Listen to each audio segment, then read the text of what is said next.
नमस्कार दोस्तों, स्वागत है आपका एक बार फिर से मेरे YouTube channel Hindi chemistry education पर। आइए दोस्तों, आज हम छत्तीसगढ़ पाठ्यक्रम हिंदी विषय में कक्षा 8वीं की पाठ 17 जिसका शीर्षक है तृतीय लिंग का बोध। यह पाठ दोस्तों लेखक मंडल द्वारा लिया गया है। वैसे दोस्तों हम लिंग पढ़ते हैं तो स्त्रीलिंग और पुल्लिंग पढ़ते हैं, यहाँ पर तृतीय लिंग है। आइए अब हम इसके संपूर्ण प्रश्नोत्तर का अध्ययन करेंगे। दोस्तों यदि वीडियो अच्छा लगे तो लाइक और शेयर करना बिल्कुल न भूलें। साथ ही यदि आप मेरे YouTube चैनल पर पहली बार आए हैं तो सब्सक्राइब करें और बगल में दिए गए बेल आइकन को दबा दें। आइए दोस्तों, अब हम ज़्यादा समय न गंवाते हुए वीडियो प्रारंभ करते हैं। प्रश्न पहला है, राम के वनगमन के प्रसंग में किन्नरों के बारे में किस कथा का वर्णन मिलता है। इसमें कहा गया है दोस्तों कि राम वनगमन हुआ उस समय जो तृतीय लिंग है उसके बारे में कौन सा कथा है। तो कथा तो दोस्तों थोड़ा लंबा होगा, तो आइए हम इसका उत्तर देखते हैं।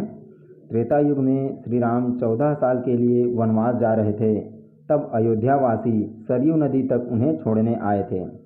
तो छोड़ने आने वाले में प्रथम लिंग, द्वितीय लिंग और तृतीय लिंग तीनों लिंग के मनुष्य वहाँ पर आए थे सरयू नदी के तट तक।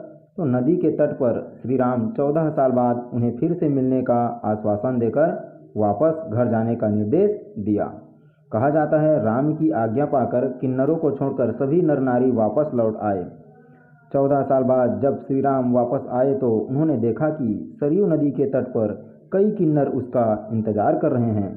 जब उन्होंने इसका कारण पूछा तो किन्नरों ने बताया कि 14 साल पहले आपने केवल नर और नारी को ही वापस लौटने की आज्ञा दी थी, सो वो लौट गए। हम किन्नर हैं, अतः हम यहीं रुक गए और आपका इंतजार करने लगे। राम के वनगमन के समय हमें यह कथा वर्णन मिलता है, क्योंकि दोस्तों राम भगवान ने प्रथम लिंग और द्वितीय लिंग अर्थात नर और नारी को जाने का आदेश दिया था, परंतु तृतीय लिंग अर्थात किन्नर को जाने का आदेश नहीं कह पाए। इसलिए किन्नर वहीं पर भगवान श्री राम का 14 साल तक इंतजार करते रहे।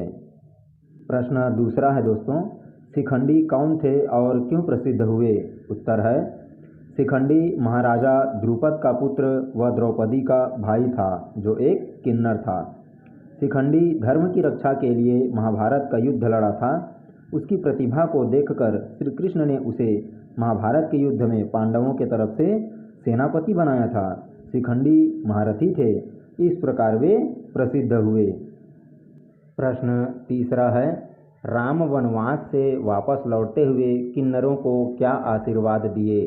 उत्तर है, राम वनवास से वापस लौटते हुए किन्नरों को आशीर्वाद दिया था कि कलयुग में उनका राज होगा और उनकी दुआएं लोगों को लगेगी। दोस्तों हमने जो प्रश्न पहला पढ़ा है उस उत्तर में हमने पढ़ा है कि 14 साल तक किन्नरों ने भगवान श्री राम का इंतजार किया। उसी समय भगवान श्री राम ने उन लोगों को यही आशीर्वाद दिए थे। प्रश्न चौथा है दोस्तों, दह्यार क्या है। इसका उत्तर है, दह्यार का अर्थ किन्नरों का आश्रम होता है। इन आश्रमों में इनका पालन पोषण होता है, अर्थात किन्नरों को इस आश्रम में रखकर उनका पालन पोषण किया जाता है, यही उनका शिक्षा दीक्षा होता है। प्रश्न पांचवा है, तृतीय लिंग को किन अन्य नामों से जानते हैं। इसका उत्तर है, तृतीय लिंग को हम किन्नर के नाम से जानते हैं। प्रश्न छठवां है दोस्तों, तृतीय लिंग के लोगों ने किन किन क्षेत्रों में प्रसिद्धि प्राप्त की है। इसका उत्तर है, तृतीय लिंग समुदाय के लोगों ने कारपोरेट, समाज सेवा, राजनीति, फैशन, संगीत क्षेत्रों में प्रसिद्धि प्राप्त की है। प्रश्न सातवां है, विकास क्रम में पीछे कौन से वर्ग हैं और क्यों।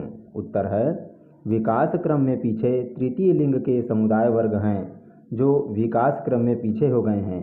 इसके पीछे लोगों की संकुचित सोच है। दोस्तों अगला प्रश्न पाठ से आगे का है। प्रश्न पहला, पाठ में प्राचीन कालों के नाम आए हैं जैसे त्रेता युग, द्वापर युग, कलयुग। ये काल क्यों प्रसिद्ध हैं, इसका हमें उत्तर बताना है। उत्तर है, त्रेता युग में भगवान श्री राम का जन्म हुआ था और वह 14 वर्ष के लिए वनवास गए थे, जहाँ पर उन्होंने श्रीलंका के राजापति दशानन को हराकर माता सीता को लाए थे। इसी प्रकार द्वापर युग में शिखंडी ने महाभारत के समय में युद्ध में धर्म की रक्षा के लिए पांडवों के तरफ से लड़े। और कलयुग में जीवन दोनों युगों से विपरीत है। इस युग में अन्याय, अत्याचार, भ्रष्टाचार आदि भरा हुआ है।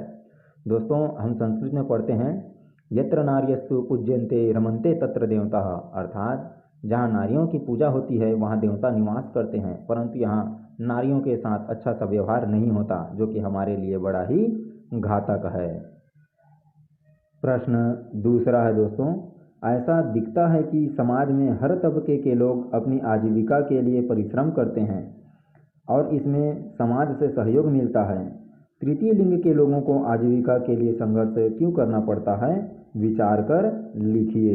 इसका उत्तर है दोस्तों, तृतीय लिंग के लोगों को समाज सामान्य लोगों की तरह नहीं देखता। राजनैतिक अस्थिरता के चलते किन्नर अपने आप को असुरक्षित मानने लगे। कई आक्रमणकारियों का दृष्टिकोण किन्नरों के प्रति अच्छा नहीं था।